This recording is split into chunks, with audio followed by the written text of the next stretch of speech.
We have a lot of different creatures in our world that we're very familiar with and have already accepted as just a part of life on Earth. From our domesticated pets, to the wildlife that lives just outside our homes, to the ones that live deep in the wilderness. But what if suddenly a new life form just decided to take our world by storm, growing exponentially in numbers over just a couple of years, disrupting ecosystems, rearranging the food chain, and presenting a new danger for mankind? This is the reality of a world living with VITA CARNIS. Grotesque creatures unlike anything Earth has ever seen before, comprised of an amalgamation of exposed muscle tissue, bone, and organs. And we as humans have to live alongside these abominations whether we like it or not. And throughout the videos in this web series, we'll find out exactly what that means for humanity. Welcome back everyone, 40301, and today I'm going to be giving you a tour through the video series VITA CARNIS by Darian Kaloy, a web series that just wrapped its first season like a couple weeks ago. So we actually have an officially complete arc of the story to break down today. This series takes us through various pieces of recovered media like educational guides, commercials, found footage, and classified documents. Through these medias, we'll learn about all the different forms of VITA CARNIS, how they came to be,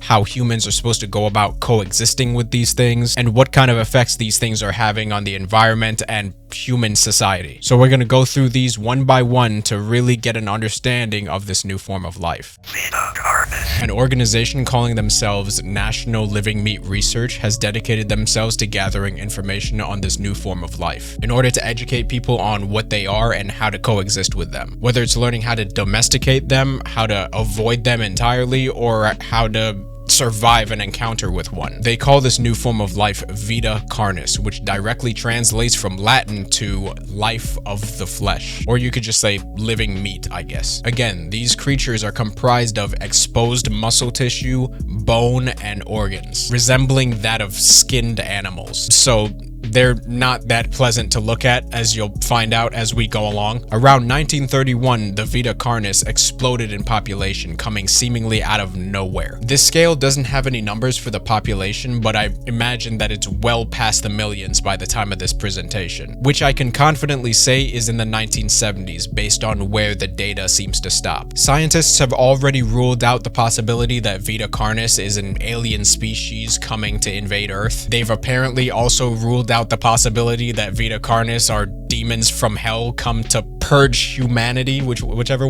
word they picked. I wonder what tests they ran to rule that possibility out. Like, they sprinkle holy water on one and it didn't burst into flame. So not aliens and not demons. VITA CARNIS is from Earth, which is not a crazy concept at all. Let's not forget the fact that we don't know shit about 80% of our own ocean. Currently, there are 8 known forms of VITA CARNIS, and the next few videos will introduce us to each, one at a time, starting with the most basic form of Carnis at the bottom of the food chain.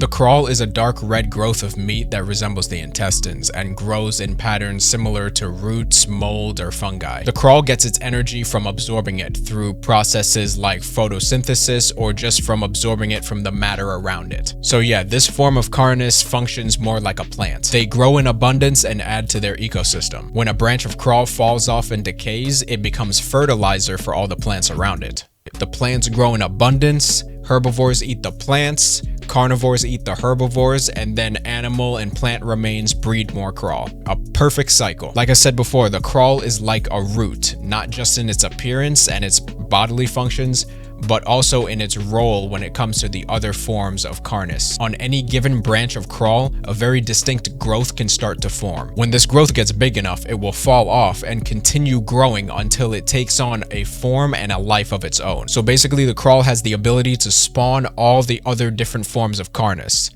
like this next one we're going to talk about.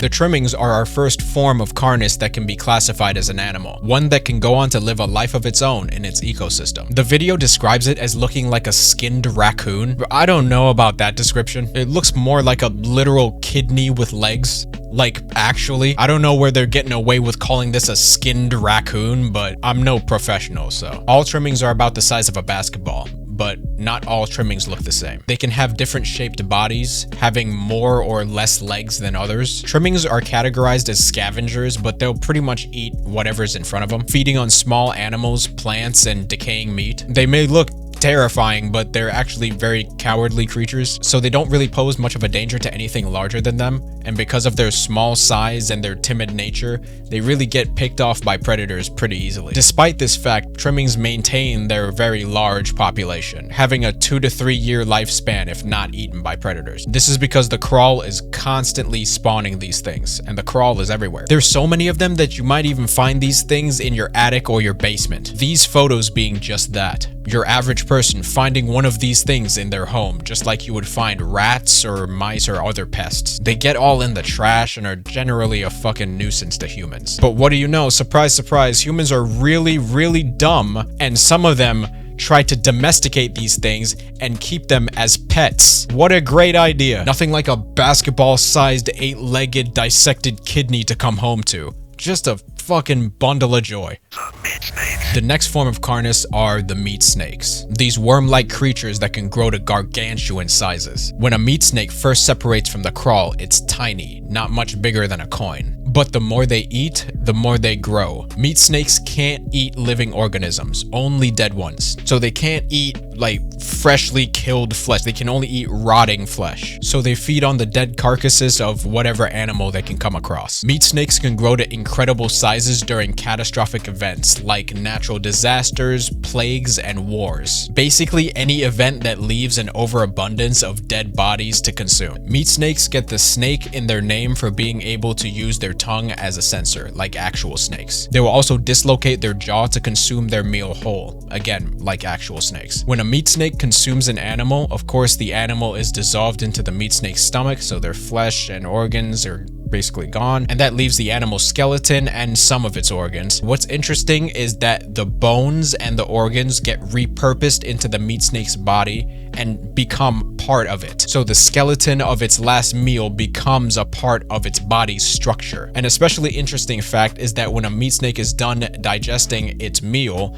it will take the skull of the animal it's eaten and integrate the skull of the animal with its own skull. This changes the appearance of an individual meat snake based on its own diet. It can also interchange skulls of the many animals that it's eaten. Meat snakes live for as long as they eat, the longest surviving one living about 28 years. They have no natural predators and are completely immune to disease, which is why they thrive during plagues. So these things really don't die unless they starve. They can also be burnt, and also they have an outer membrane that coats their entire body. If that's destroyed, then the meat snake dies as well. Meat snakes are the only Carnis that can reproduce. If a meat snake reaches a large enough size, it'll just split in two, and there you have two individual meat snakes to go live individual lives. And in come the fucking humans again. People have found meat snakes to be useful. Since they don't eat living things, they pose zero threat to humanity, and they're pretty tame, only acting defensively. So what do humans use these creatures for? Garbage disposal. Meat snakes are used in butcher shops to dispose of excess meat. They're used to dispose of roadkill. They're used to dispose of dead animals in zoos, and to dispose of bodies during and after wars. We humans are just so generous with the jobs we give. What happens when these things get too big to control, huh? What then? This is where we start getting into more dangerous territory. The danger level between the Carnis forms that we've just seen and the ones going forward is very steep. Like, we're going from safe and docile to lethal and hostile quick. The mimics are an especially dangerous form of Carnis. You can even make the argument that they are the most dangerous Carnis. This bipedal humanoid creature with exaggerated features, like its extremely long arms, legs, and fingers, alongside its large blank eyes and its terrifying toothy grin. A mature mimic's diet is comprised entirely of human flesh. Well, that's a bit concerning now, isn't it? When a mimic first separates from the crawl, it resembles more of a starved version of its trimming relatives. At this stage in its life, a mimic will feed on small animals like mice, and as their size increases, they'll hunt larger and larger prey. Once a mimic grows large enough, it'll transform into its bipedal adult form. At this stage, it will no longer hunt for appropriately sized animals. It will exclusively hunt humans. A mimic will lurk around populated areas like cities, stalking their prey.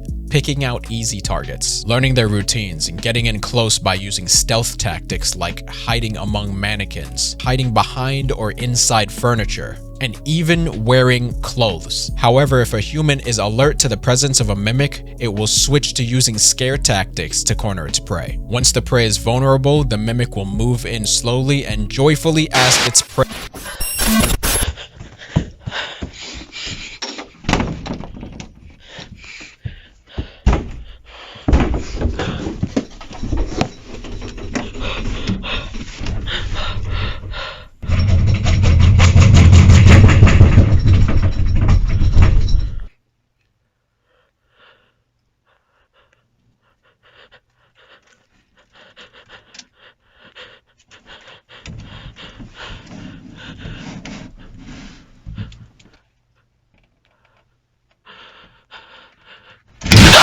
Once a mimic is done feeding, it will flee the scene and move far away from civilization to digest its meal, even becoming completely docile during digestion. So docile that someone was actually able to take a photo of this mimic right here, standing only a few meters away from it in broad daylight without becoming lunch. Probably because it's already eaten. After this stage in life, a mimic has its evolved forms, which presents two paths it can go down depending on its diet. If the mimic eats consistently, not too little, not too much, it will start to take on more convincing human features, growing skin and even hair and just becoming completely indistinguishable from your fellow human. This obviously allows them to hunt more efficiently using stealth. On the other side of the coin, if a mimic receives too much to eat, it will grow into a much larger, much more dangerous hunter called an elder mimic, having even more exaggerated proportions than before. It will grow a thick, dark, armor-like layer of skin all over its body. I don't think I need to explain why that's bad. Its face will become coated in a pale pink layer of skin, and its teeth will move back into its throat, leaving the elder mimic with a now toothless grin. And because of its new dark layer of skin, it will use the darkness to its advantage while hunting. Because of everything I just explained, it's safe to say that the evolved mimic forms are the most dangerous predators on the planet. Like, when these things get hungry, they will eat, and there's not really much anyone can do about it. Because of this fact, many governments have actually issued guides to how to handle a mimic encounter, and these instructions apparently go as follows. Never travel alone if you live in an area that's known to have mimic sightings. If you ever come across a mimic and it doesn't see you, or it's just docile because it's not hungry, then you're supposed to contact the authorities and move away from the area. I'm not entirely sure what the authorities are gonna do about it, because once that thing is hungry, it's gonna tear through them. But again, I'm not the expert here. If you're actively being pursued by a mimic, do not run to hide, run to escape, because mimics don't waste energy on prey that has an easy escape route. So basically, don't corner yourself, because that is surely death. If you're cornered by a mimic, the video says that you should go into the fetal position, make a lot of noise, cover your vital organs. But I say just pray for it to be quick. That's my advice. And also, if you have a weapon like a bat or anything like that, you're supposed to use it for defense only, because you can't really hurt a mimic, especially an elder mimic. And also, if you hide from a mimic for long enough, they'll get disinterested and just move on. But yeah, if there's mimic sightings in your neighborhood, I would just move as soon as possible, because again, if these things want to eat, they're gonna tear down your door and they're gonna eat. Like, it's only a matter of time. Like, you can only hide from them so many times before you just get found by one. It's pretty safe to say that mimics have knocked humans off their comfortable pedestal at the top of the food chain, and there doesn't even seem to be a reliable way to kill these things. Not that we're being told, at least. So if these things keep growing in population and they keep evolving into their evolved forms, they could honestly pose like a threat of extinction for humans. There are 4 more forms of Carnis after this one, and they're all so fucking dangerous. The next form of Carnis is the Harvester. this large bulbous mass with tentacles protruding from the base. While the bulb itself is only a few meters in length and height, its appendages extend horizontally up to a few hundred meters from the bulb. A harvester never separates from a branch of crawl. It stays attached and keeps growing using the energy from that parent branch of crawl. Once it grows big enough, it grows tentacles of its own and burrows those into the ground. The harvester has two types of underground tentacles. The first type of tentacle is closer to the surface and has spines coming out of it. These spines are capable of injecting two types of venom. The first type of venom is a neurotoxin that paralyzes its victim. The second type of venom is an anticoagulant that prevents blood from clotting. A harvester attacks when a large animal walks across the ground where its tentacles are rooted. When disturbed, the tentacle will clamp down on the animal and thrash about violently. As a result, the prey will get deep cuts and be injected with both types of venom, which will cause it to bleed out from its wounds while being unable to move. When the prey dies from the blood loss, that's where the second tentacle comes into play. The second set of tentacles is rooted deeper in the ground. They come out of the ground to absorb nutrients, and in the case of the freshly killed prey, it'll come out of the ground to absorb all the blood that is spilled, and they will then proceed to grab the freshly killed carcass and drag it underground, where the harvester will continue to feed, absorbing all the nutrients back into the bulb. The remains of the prey will decompose into the soil,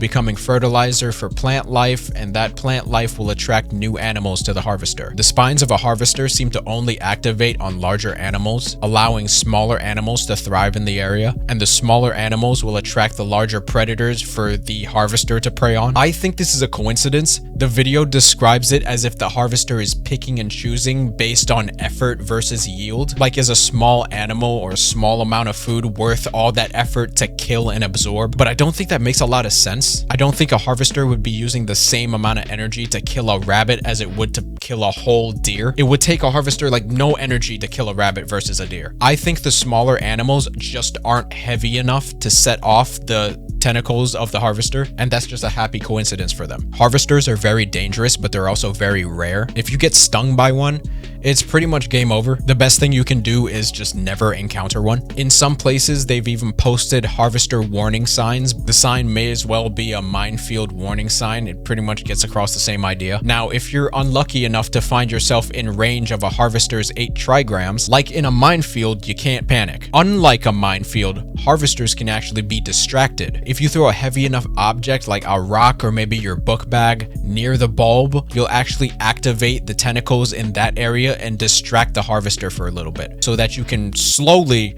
shuffle away and maybe throw something else just for good measure. Harvesters are usually found in foresty areas, so for you nature people, just don't. The next form of Carnis is the host of influence, or just the host, getting its name from the host that has guests, not the host of a disease or a parasite. The host is comprised of a smooth, featureless head, handless arms, and a torso ending in fibrous tissue that is rooted into the ground. Its back is covered with long, hollow barbs. Through these barbs, a host is capable of releasing spores into the air to infect its victims. There's not a lot of information about the host, as it's too difficult and dangerous to get close enough to study them. Also because they're very rare to come across and they only are found in North America. Hosts hunt in a very passive method. A host will root itself in an area and then periodically release its spores into the air. These spores are picked up by the wind and then they're carried for miles. If an animal or a human is unfortunate enough to breathe the air with these spores, the spores will infect them, travel to the brain. After a few hours, the infected will show symptoms like dizziness, migraines, numbness, trembles, etc. After about 6 or 7 hours of infection, the infected will stop all of its normal functions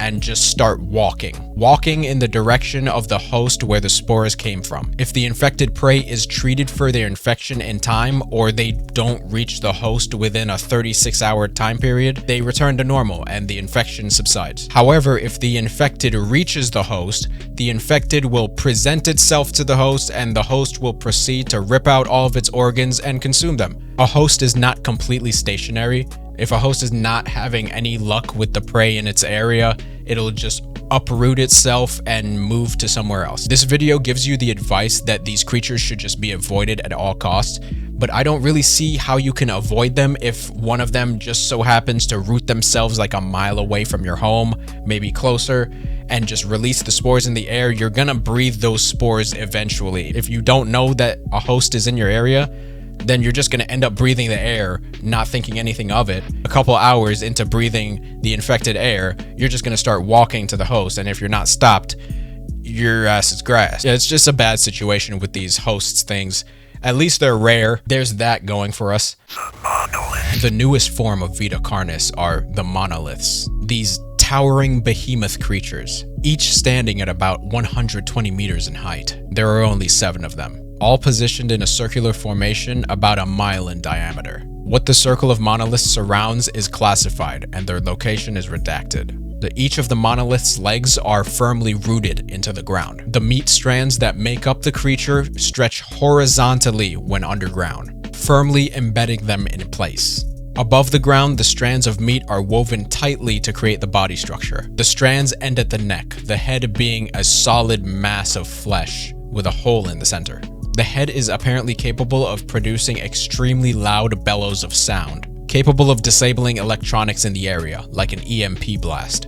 Where the arms should be, there are dozens of long meat ropes hanging almost to the ground, and the monoliths stand around in this circle and do nothing. The only thing they've ever done is classified, but only kind of. Only bits and pieces of it are classified or redacted, which doesn't really make it much sense, but the gist of it is a team of Black Ops agents were moving past a monolith and it roared at them and swung its meat rope arms at them and slaughtered them all. The area around the monoliths has been fenced off. Since the documented attack I mentioned, the monoliths have just been standing there doing nothing. But I can't help but think that they're waiting for something.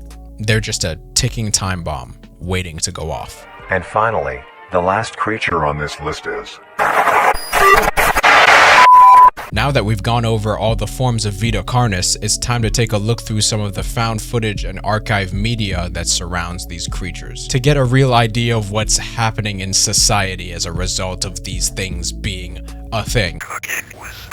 The first of these medias is this cooking program called Cook at Home Kitchen. During this episode, we're being taught how to create a dish called a cheesy crawl penne, a dish with a little sprinkle of crawl in it for your dinner. Definitely a good idea. I'm not gonna stay long on this one because it's vile to think of. The dish takes about 3 cups of fresh crawl, which you can get at your local store, or you can grow it yourself. The video shows that some people apparently are keeping a little crawl greenhouse next to their home. Never mind the possibility of spawning a fucking mimic in your backyard. The rest of the video shows somebody cutting up the ingredients and creating the dish. The purpose of this video was to establish that people are in fact eating crawl.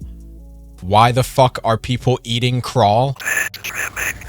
The next piece of media is a video guide on how to care for your pet trimming. That's right, your lovable, cuddly pet sphere of raw meat. The actual fucking audacity of someone to bypass dogs, cats, birds, hamsters, lizards, frogs, Pokemon, Spectrobes, Digimon, and just be like, no, that.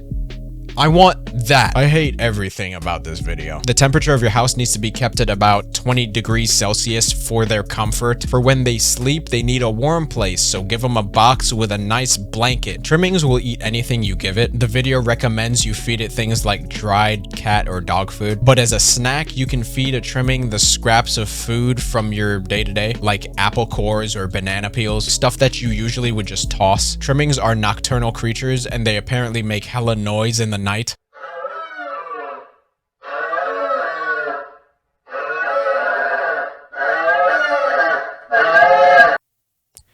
To prevent this from happening, you can tire them out during the day by having them eat earlier, like later in the morning or early in the afternoon, so that they're active during the day, and by the nighttime they'll already have tired themselves out. Trimmings need ample room to move around in your house, as well as access to the great outdoors where they can scare away all your neighbors, which in that case you could just buy a sign that says "fuck off," not domesticate one of these things. It's also recommended that you take your trimmings on walks around your neighborhood. If you're so desperate to have that wellness check come knocking on your door, by all means. Other things listed in this video are to make sure to bathe your trimming, give it lots of love and affection, but I would recommend that you throw it in the fucking oven and turn that bitch on high. That's just my preference. This next piece of media seems to be some sort of military report giving us a breakdown of their findings. At the end of World War II, the cleanup process had begun and multiple cleanup teams were dispatched to clean up the mess from the war. A cleanup team was doing their normal sweep of an underground tunnel when they came across this strange wall blocking their path. Not a wall of stone, but a wall of meat. And at the center of the wall was an opening lined with skulls in a circular formation. Upon closer inspection, the team realized that this was not a wall, but an incredibly oversized meat snake that had lodged itself in this tunnel. There were more bizarre things about this meat snake other than its incredible size. This meat snake would not budge, not even a bit. This is because the meat snake is actually lodged in place, and over time it has just ceased all movement to save energy. But how did the meat snake get here, and why the hell is it so big? Well, another cleanup crew traveled to the other end of the tunnel behind the meat snake, and they discovered an overwhelming amount of skulls and bones, making it clear that this meat snake has had far too much to eat and just had not left the tunnel before growing to its current size. This meat snake's skin is also a darker, denser red than that of a normal meat snake, appearing more rough and dense like a layer of armor, helping it brave harsher conditions, bitter cold, burning heat, radiation, and having its body forced up against the walls of a stone tunnel. How the meat snake grew in size was discovered to be. As of the time of this video's release, we have been facing a concerning increase of missing persons and fatalities on a global scale. The reason for this is because we are under attack. We have discovered that there has been a significant growth of mimic populations, which is threatening public safety. National leaders have released this instructional recording to teach you on how to defend yourself. Here is what you need to know about the threat. Mimics are humanoid, highly intelligent predators that hunt humans exclusively. They attack when you're most vulnerable, when you're asleep, when you're walking alone, or when you're cornered. Mimics are very observant, and they're very capable of practical forms of stealth, able to contort their body, and even expand and contract their body mass, enabling them to fit inside various home furniture, like cabinets, wardrobes, ottomans, even your fucking sofa. Mimics can also wear clothing to blend in amongst their prey. And let's not forget the version of an evolved mimic that looks like a human in every way. You can't even trust your fellow human, especially when an emergency alert like this has been issued to your area. To help with this, the broadcast gives examples of what an evolved mimic looks like in the face, and points out key features to look out for. Abnormal features like giant eyes, flat noses, elongated fingers, and that awful, wide smile. Their walking pattern will also give them away, as their legs are not like humans at all. If in an encounter with a mimic, here's what you do. Stand your ground. Try to appear larger and make lots of noise to intimidate the mimic. Keep eye contact with the mimic. If you're armed with a weapon, aim for the head or the legs. Fight back, and don't let it get a hold of you. But that's not right. During the first video introducing the mimic Carnis, we're advised to do the exact opposite of what they're telling us to do in this alert. Before it was, get into the fetal position, make noise to attract other people for help, not to intimidate the mimic. And if we have a weapon, it was only supposed to be used for defense, not offense. So what's going on here? Are the people issuing this active threat alert misinformed? Or were the people who made that introductory video misinformed? Is the introduction video outdated with old information by this point? There's no way to really tell. And with this information, I guess we're ready for the recent rise in the mimic population. What comes next is a 1983 evidence tape for the case of two people, Chris and Janice, to be observed and then destroyed. On this tape, we follow Chris and Janice as they're on their way to meet someone and film something in the middle of the night. Hey, can we get a move on? 1 sec. Yeah. Yeah, well, I never got to use one of these. Too bad. You were the only person who could film with me, so you're gonna have to put up with it. They start making their way, and eventually, they come off the sidewalk and start walking into the forest. Along the way, they both start losing confidence on whether they're going the right way or not. They continue walking and walking. As the two continue, Chris starts getting distracted by every little thing on the way, like the trees or this rundown car, trying to get B-roll shots for his documentary, as if the pair has nowhere important to be right now in the middle of the night. Janice understandably starts getting increasingly more annoyed with Chris and their entire situation. But once they get close to their destination, they come to a grim realization. This is where everyone was. There's no one here now, though. Not a single building in sight. Whoever they came to see is not here. But they do end up finding the spot that they came for. Chris hands the camera to Janice, steps in front of the camera, and starts filming a talking head portion for his documentary. He does a couple of different takes, and it's mission accomplished. I'm sorry, but we walked all the way here in the middle of the night while Janice is starving just for that? Just for this awful talking head shot? That's tragic, but not as tragic as what happens next. Yeah, because, like, back there was the perfect time for a serial killer to just jump out and grab us, you know? Cut it out. It's scary enough as is. Chris? Chris? Chris? Where are you? Chris! Come on! This isn't funny! I just want to go home, come on! Fine, I guess I'm going home without you. I'm cold, tired, and hungry. If you want to stay out here and play games, you can.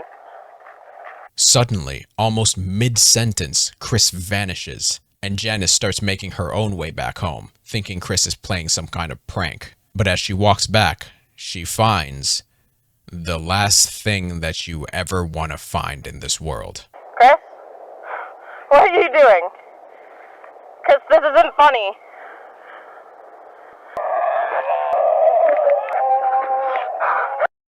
Oh! God!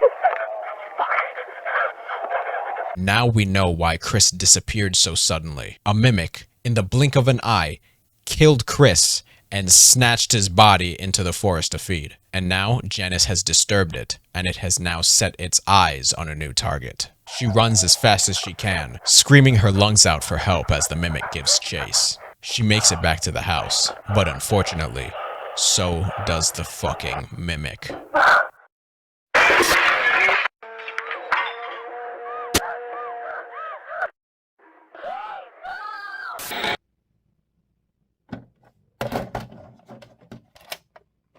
The sudden rise in the mimic population has most likely led this to happen to more and more people. But as of right now, we can only guess as to why this is happening. This is Anomaly Report. This next video is a very strange one, titled Carnis Species Log Number 14. This log is about the harvester species. There has been a significant increase in the population density of the harvesters over the last 2 months. Not an increase in population, but they are converging towards each other for some reason. So there are 4 different things happening at the same time here. We have this map of Canada showing the locations of various group of harvester carnis. We have this family portrait, a mother, a father, and 2 kids. We have these 2 photos of 2 kids playing in a forest, and we have this shot of what looks like roots moving underground. The population of harvesters keeps getting closer to each other, the kids keep playing, and the roots keep moving. And then suddenly,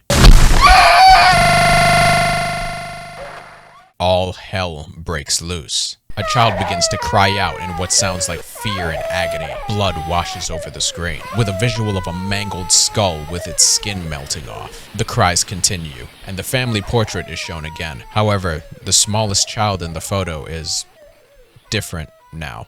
The Canadian map is shown again, September 1st, and in only a month's time, the harvester population density looks more like this. For whatever reason, they're converging on the Hudson Bay. But have you noticed something strange? This island shouldn't be here. An image of a child on the forest floor is shown, followed by more gut-wrenching cries, this time from an adult, the mother. The cries of shock and grief don't last long until they turn into cries of pain. and the family portrait confirms that whatever happened to the child also happened to the mother. The mother and the child fell victim to one of the many migrating harvesters, one that had recently rooted itself near their home. And what we saw was them being killed and consumed by the creature. Due to the massive migration of harvesters, undoubtedly this has happened to more people, as the creatures move through Canadian neighborhoods to get to the Hudson Bay. But why the migration? It doesn't look like they're moving south for the winter. They're moving north and towards a body of water. And from what we know, harvesters can't swim. So what's the deal? It's as if they're being summoned.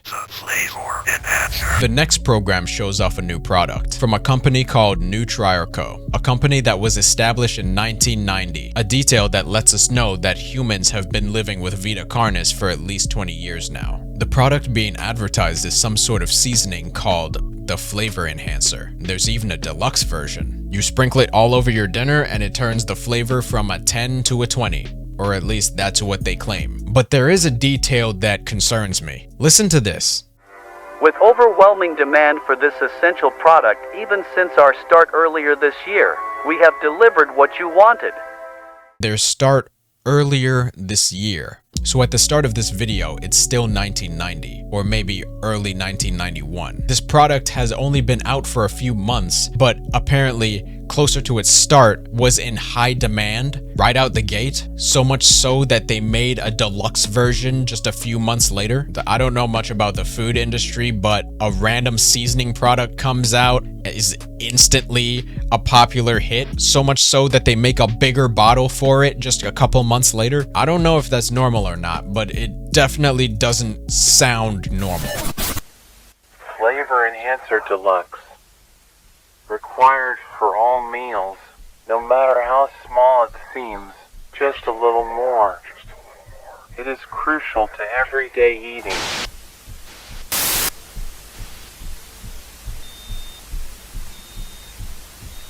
You need the flavor enhancer to enjoy eating.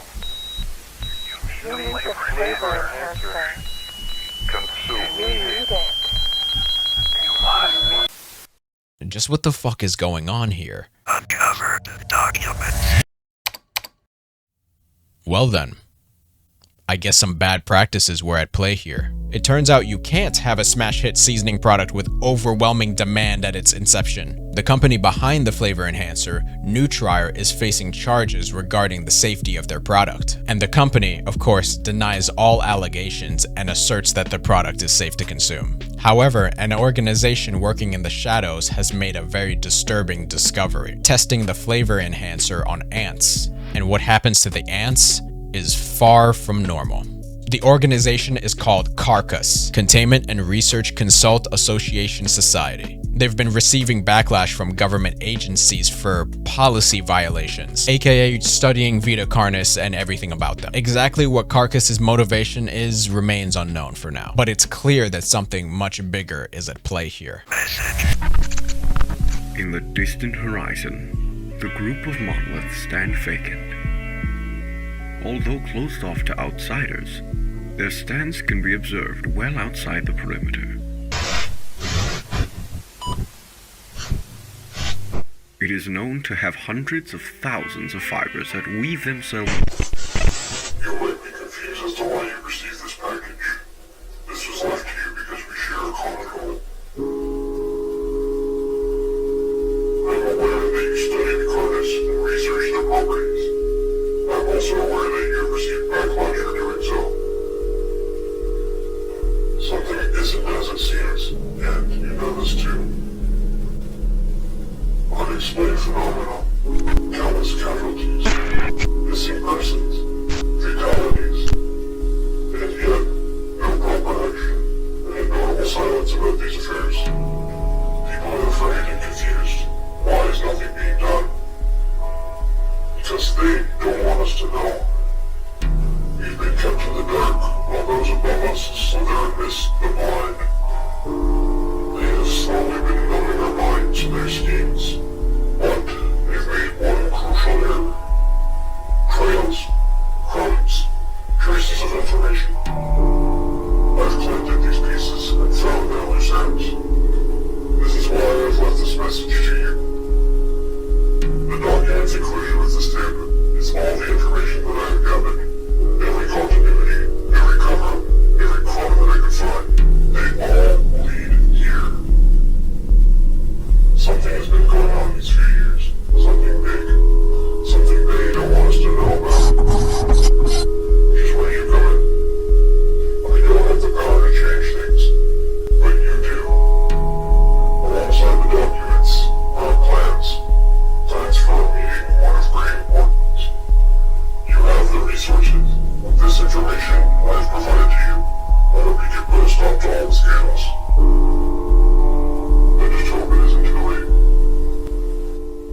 just hope it's not too late. Some anonymous person is sending a message to the Carcass organization. Something catastrophic is underway. The monoliths, the sudden increase in mimic population, the mass migration of harvesters. Now a helping hand shows itself in the form of this anonymous messenger. There's a plan for some meeting on this island in the Hudson Bay. Facility 0. Things are happening fast. Carcass is launching a night raid on the island in the Hudson Bay. Their objective is to capture a Carnis Verum, a singularity, the last form of Carnis. A floating sphere measuring about 1 meter in diameter. This form of Carnis is not actually made of flesh, but of a dark mineral. This form of Carnis is what the 7 monoliths are surrounding. It's speculated that this object is the cause for VITA CARNIS suddenly appearing on Earth. There are more than one singularity. 4 have already been found. 3 still remain. 7 monoliths, 7 singularities.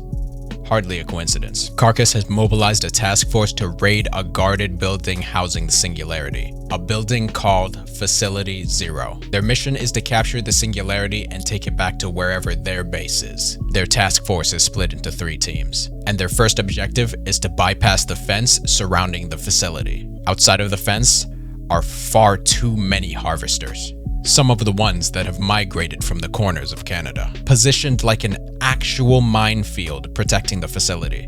The Carcass task force kills the harvester directly in their path, opening up a clear way to the fence. They step onto the facility grounds and have to pass by one of the colossal monoliths.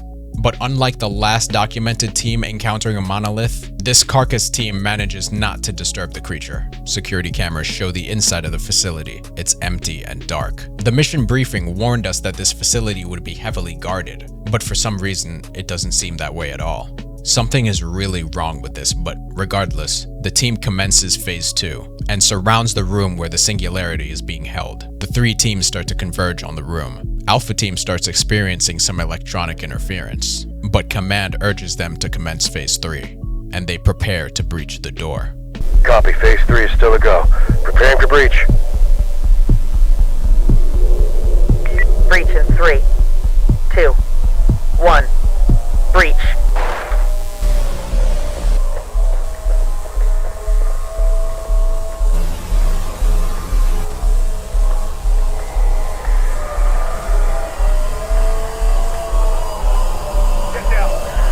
Get down! Put your hands up! Put your hands up!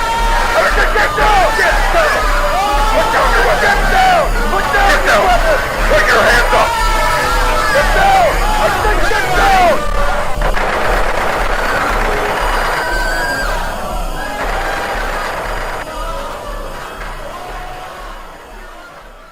All hell broke loose in that room. It's hard to see what the Carcass team was dealing with, but the way they were speaking as if they were talking to people, telling whoever to put their hands up. I even heard one tell someone to drop their weapon. Who was in that room is unclear, but one thing is very fucking clear. All 7 singularities floating in a circular formation in the back of the room.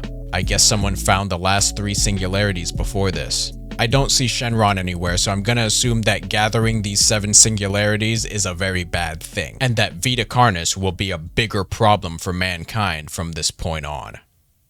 And that officially wraps up the first season of VITA CARNIS. Darian Kaloy has officially hooked me into this series, and I can only imagine that season 2 is gonna get even more sinister and answer a lot of the questions that I still have. Darian's channel and his socials are linked in the description. I honestly can't wait for more of this stuff to come out, but for now, I'm done.